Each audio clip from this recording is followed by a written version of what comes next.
welcome back. In this segment, we're going to be talking about the imperial impulses in Europe, primarily Western Europe, and talk about the various motives and policies put into effect to try and monopolize upon the generous resources, natural resources that lay within the confines of what was described as the New World, basically North and South America, after the year 1492. Just as transformative as the Renaissance and the Reformation, the discovery of the New World led to a staggering change that would send shockwaves across Europe, as well as for much of the rest of the world as well. We've already seen hints of that in our previous lecture on the kind of the Asian continent.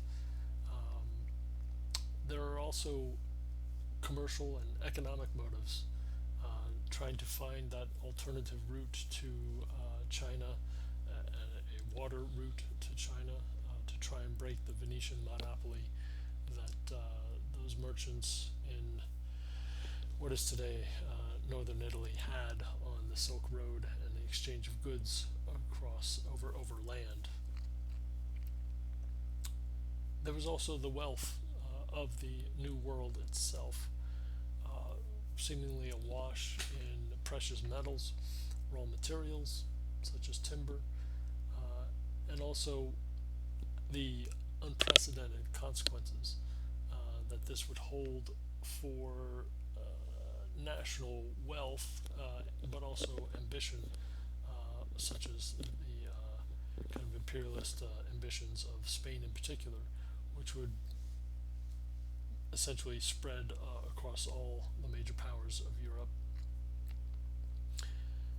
There was also a healthy amount of social exploitation, not only of the Native American population existing in Mesoamerica, but also for African slaves and the onset of the African diaspora. This fundamentally altered the nature of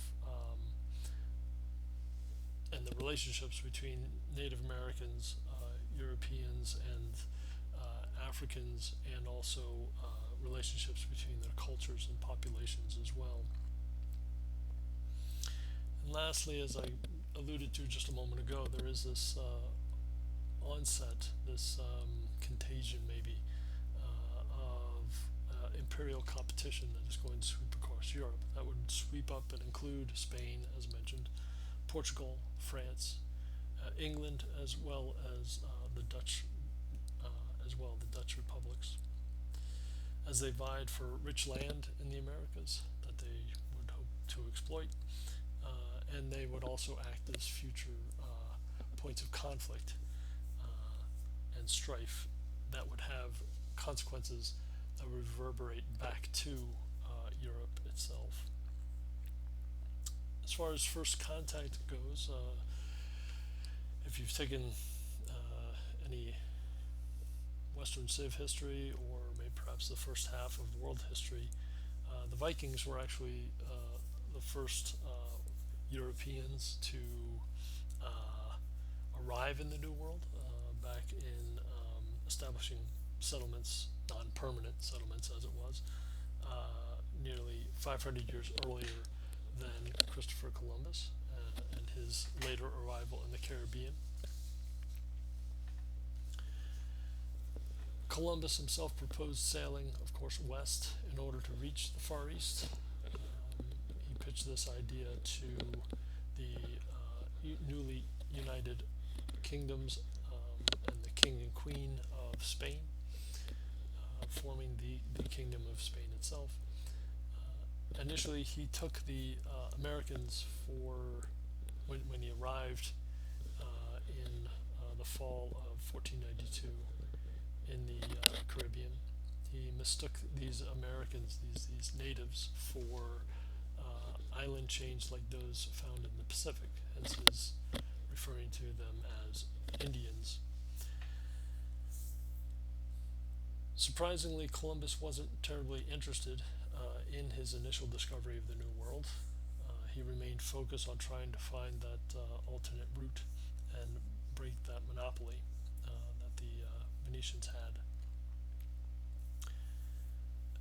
Nonetheless, the first contact established in 1492 were the served as the origins of European colonization of the New World, as they considered it.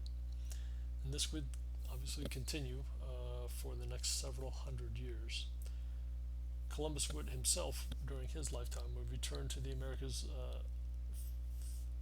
about 4 more times in order to try and find an alternate route, in order to try and make his way through the archipelago of the Caribbean region basin, but also through what is today Central America.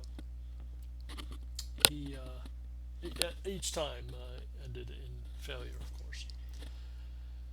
Needless to say, just 2 years after his first contact and his successful reporting as such, back in Spain, in 1494, there is the Treaty of Tordesillas is going to be agreed upon between Spain and Portugal. This would essentially divide the world's undiscovered lands between these two rival powers in Europe. This was done as a result of a papal bull, basically a papal decree issued by the Pope at that time, Pope Alexander VI. The Pope here is hoping to allay the imperial ambitions of his two main Catholic supporters, the Portuguese and the Spanish. He would need their support to protect against the threat of the Protestant Reformation, but also more immediately from the French incursions into northern Italy, which threatened papal power on the peninsula, the Italian peninsula itself. The lands west of the line would belong to, and there was essentially an arbitrary line drawn on a world map. The lands west of that, the lands west, undiscovered lands west of that line would belong to Spain and would be open to Spanish settlement. The lands east of that line would belong to Portugal. And each would immediately look to capitalize on previous expeditions into these areas that had reached all the way to the southern tip of the African continent in the case of Portuguese explorers.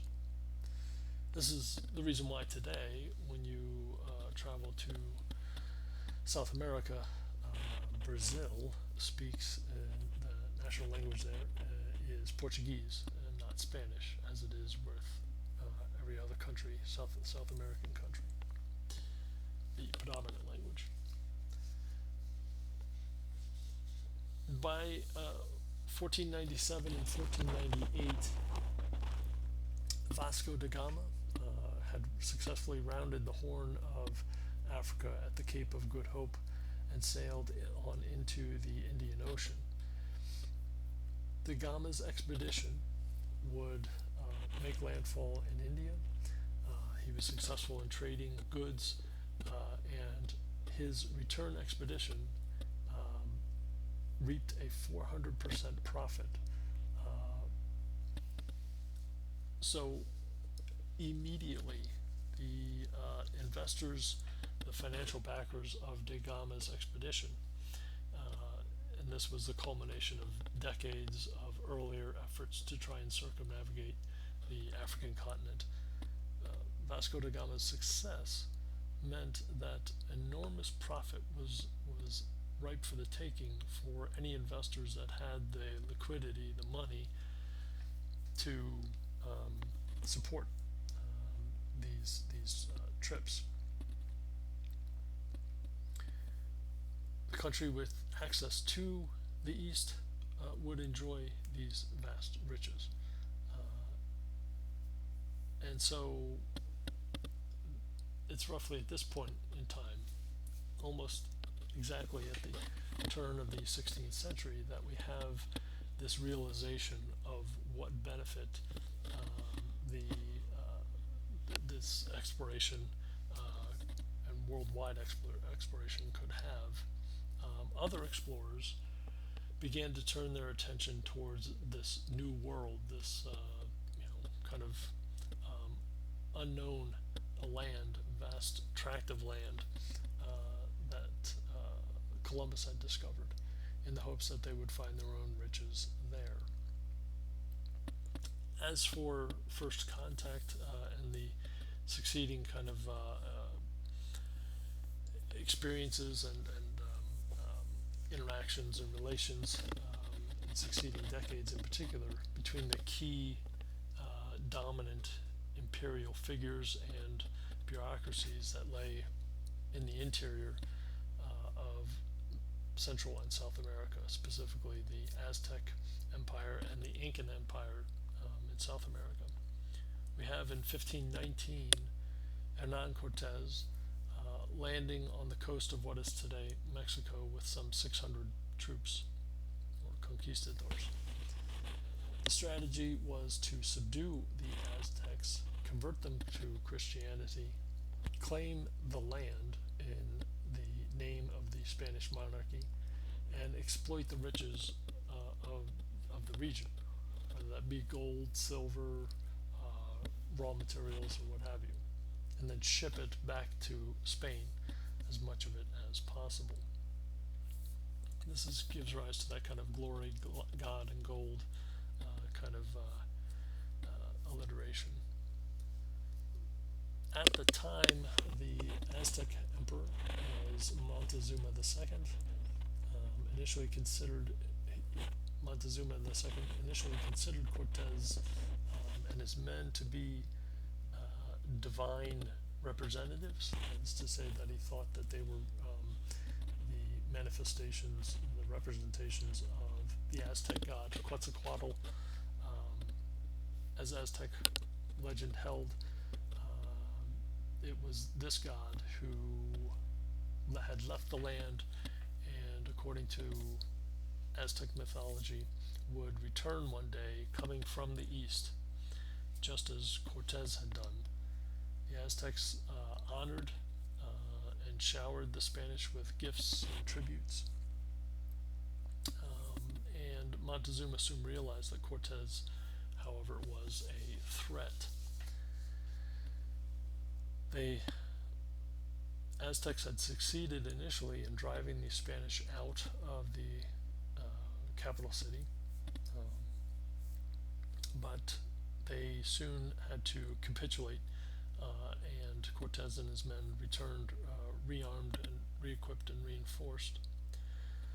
The Spanish imprisoned the Aztec emperor and allied with the enemies of the Aztecs, those that had been oppressed by the Aztec rule, in order to bring the Aztecs to their knees. They were also, that is to say, the Spanish were also aided, allied by another nearly invisible ally, which we'll discuss at length a bit later. Before doing so, it's now necessary to turn to the conquest of the Incas in South America. On November 16th of 1532, Francisco Pizarro led mere 168 men into the heart of the Incan Empire. This was the most powerful empire in the Americas at that time. Having done so, Pizarro met with Atahualpa, the Incan emperor. He was surrounded, it's said, by an army of some 80,000 troops. The emperor himself was carried aloft on a litter by 80 attending lords, and some 2,000 servants swept the roadway before the emperor's approach, removing all debris and impediments. A priest according to surviving record of this first ever encounter with the Incan leader. A priest under Pizarro's command presented the emperor with a Bible and asked the emperor to convert to Christianity on the spot. Atahualpa didn't understand the request or what was being asked of him, and had, according to one account, kind of discarded or dispatched the book, the Bible. The Spanish immediately took this as an insult and attacked the Incans right on at that very moment. The Incans themselves were more suspended about, more concerned with keeping their emperor suspended aloft on his dais, on his litter, rather than and were essentially sacrificing themselves to do so. By the end of it, some thousands were slaughtered. Incan troops, Incan attendants did not retaliate. Others were terrorized by Spanish horses and steel weapons, which were both new, items and beasts to the Incas. They were captured. The Incan emperor was captured and imprisoned. They held Atahualpa for about 8 months, demanding a ransom for the emperor's freedom. Again, Atahualpa was seen as a sun god among the Incan people, so it was an absolute necessity for them to return, to get the return of their manifestation of God on earth, of the sun god on earth. Atahualpa had absolute power in the social and political life of his people. The Incans, therefore, were willingly paid perhaps the greatest ransom in the world's history. Again, according to records, there was the gold payment filled a room 22 feet long by 17 feet wide at a height of over 8 feet. So imagine that kind of cubic space in gold. Truly staggering. As far as the effects of these encounters, beyond just the immediate effects of mass sacrifice and the capture of these kind of pinnacle figures of the two dominant empires in the Americas. And there were also numerous others, leading to what is often referred to as the Columbian Exchange. These changes in the years and decades following this initial first contact in 1492 would forever change populations, geography, and the very nature, the very land itself.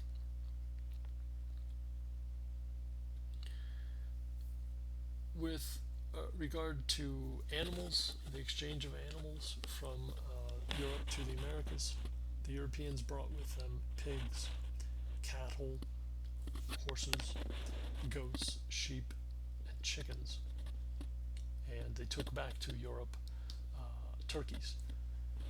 So that is to say that none of the animals that the Europeans brought with them predated or existed prior to 1492 in the Americas. The introduction of these animals would devastate the ecology in some places of much of the Americas and transform it as a result. As far as plants, Europeans brought with them apples, peaches, pears, apricots, plums, oranges, mangoes, lemons, olives, almonds, grapes, bananas, cherries, sugarcane, rice, wheat, oats, barley, onions, radishes, okra, dandelions, and cabbage. And that's an incomplete list. The Europeans took from the Americas back to Europe plants that included maize or corn, tomatoes, sweet peppers, chilies, potatoes, sweet potatoes, squash, pumpkins, tapioca, beans, coca, peanuts, pecans, pineapples, guavas, avocados, blueberries, and of course tobacco. Perhaps the most devastating in each of the exchange of animals and plants was, had its own knock-on effects that in some cases ran rampant. But the one that left the most indelible mark on the human populations was that of disease. When the Europeans arrived in the New World, they brought with them smallpox, influenza, bubonic plague, typhoid, typhus, measles, malaria, diphtheria, and chickenpox. And it's believed that Europeans took back to Europe an STD, sexually transmitted disease, syphilis. Historians and doctors can make that assumption simply because there was no record of that disease in Europe prior to 1492. These diseases, and you can see how heavily weighted it is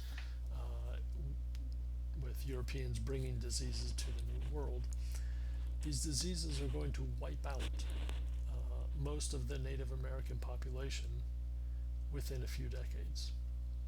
To give a few examples, in 1492 it was estimated that Hispaniola, basically the Caribbean area, was home to in excess of 200,000 Native Americans. By 1512, roughly about 20 years later or a generation later, it's estimated that there were 30,000 Native Americans that remained. In Mexico, some 90% of the 20 to 25 million Native Americans were dead within the first 50 years following Cortez's initial contact. And that's a conservative estimate.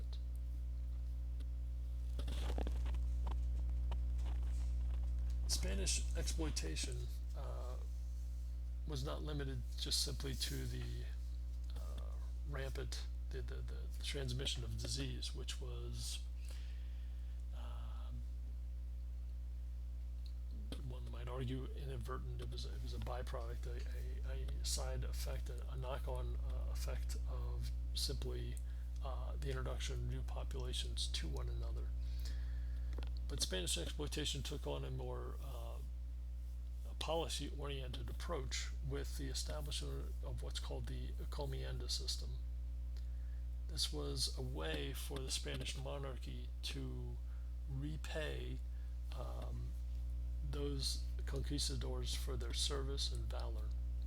Again, valor in the eyes of the Spanish monarchy. They were provided with substantial grants of land in the New World. They would manage the land for profit, typically through farming or mining, and these conquistadors were also allowed to use the native population as a source of labor. Again, labor was always going to be an issue because Europeans, the conquistadors, were rewarded with land, but that means very little. That can't be translated into any type of profit, any type of ambition, because there's going to be a labor shortage. And to solve that problem, the monarchy allowed or called for the use of the native population as that source of manual labor. In return, these Spanish managers, these conquistadors, would provide the native population with housing, food, and education. As you might expect, this was quickly overlooked, leading to abuse and exploitation. It didn't also help that the native population was succumbing to the several diseases listed earlier, fatal diseases in many cases, so that it was very difficult to maintain the health of the labor force itself. Now, the monarchy would later abandon this system. They feared what happened is that the system was put into effect not only to reward the conquistadors but also to by kind of a happenstance reward the monarchy itself by enriching it with all these materials, these raw materials, and these resources coming back from the New World. Well, over time, what begins to happen is that the monarchy begins to fear its very creation, that there would be the establishment of a rich and powerful overseas nobility that would begin to challenge Spanish authority in the future decades. And so, for that reason, it was later abandoned. But you can see here that the best laid plans to try and maximize profit from the start would later become a very dangerous, in the eyes of the monarchy, and a very dangerous source of ambition for these landowners overseas. I'll stop there. We'll pick up with the second part after this, after in just a moment.